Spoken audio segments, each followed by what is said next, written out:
Here's a recap of the Elite Eight onward for Division I men's tennis. And I'll tell you, there was a lot of upsets. I'm going to start with the 8th seed Kentucky beat TCU 4-3. The number 2 seed Florida lost to Virginia 4-1. I knew there was a reason back-to-back champions don't happen in men's tennis since 2017, with Virginia winning 3 in a row. It's hard to go back-to-back. Florida played cocky, I would dare to say. The number 3 seed Baylor lost to Tennessee 4-3. But I would also say that was a little bit of a fluke, because Baylor had a chance to win in straight sets at 4 and they couldn't. They were up 6-5 in the second and they served for the win. Couldn't get that. To get a 3-1 advantage at the time. That went to a third. Of course, that match lost. And Baylor scored 1. Served for the win. He was up 5-3 in the third. Served for the win. Lost 4 games in a row.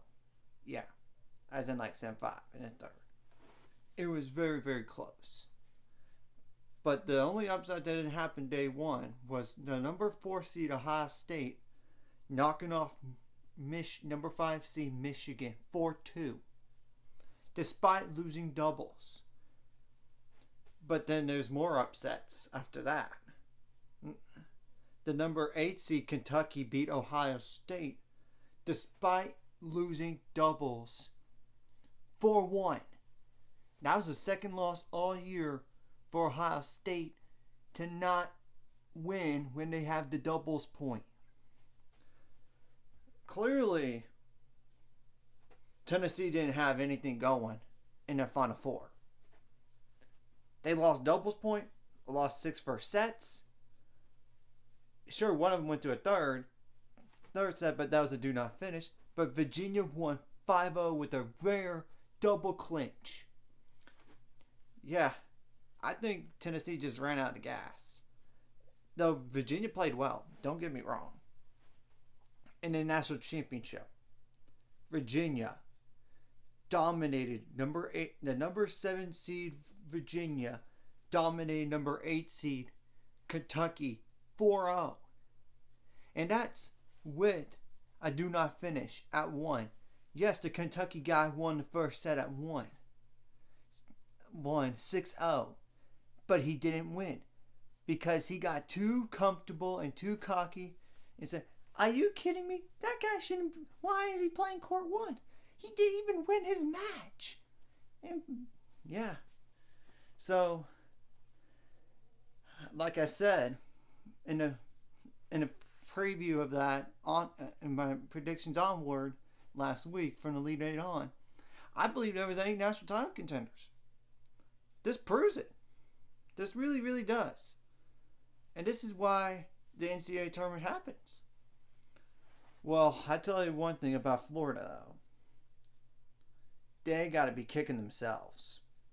They're going to lose 5 guys in the singles and doubles lineup for next year. That's not even including their best guy at 1 singles who could turn pro, and Ben Shelton, the coach's son. But I know even though Baylor lost that match, yes, it hurts. But they're only losing 2 guys in the singles and doubles lineup. Granted, they're 2 and 3 singles and 1 and 2 doubles. As for Virginia, they will lose their 4 and 5. But they bring back everyone else, which is insane, if you ask me. I'm pretty sure Michigan is not.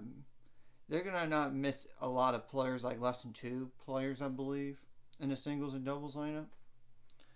Ohio State, I believe it's just. I don't think there's anybody, but I could be wrong. I'll look later and then type in the description how many players they're going to lose. Kentucky's for sure losing 1 guy, maybe even 2. or 3 because their core 1 player is good enough to turn pro. TCU is just losing really 1 guy in the singles and doubles lineup. And that's their core 2 player and their number 3 doubles. And granted, they do have another senior, but he doesn't play. So, and I know for Tennessee, they're for sure losing their core 1 player and a guy that's like a doubles only. So really 2 doubles players and 1 singles player. But though granted, they could lose up to 3 more guys. Tennessee could, because of another year of eligibility. They might not want to take it. So there's a possibility of that. We'll see what happens. I'm pretty sure the Baylor men are going to return 4 guys in the singles and doubles lineup from this past year.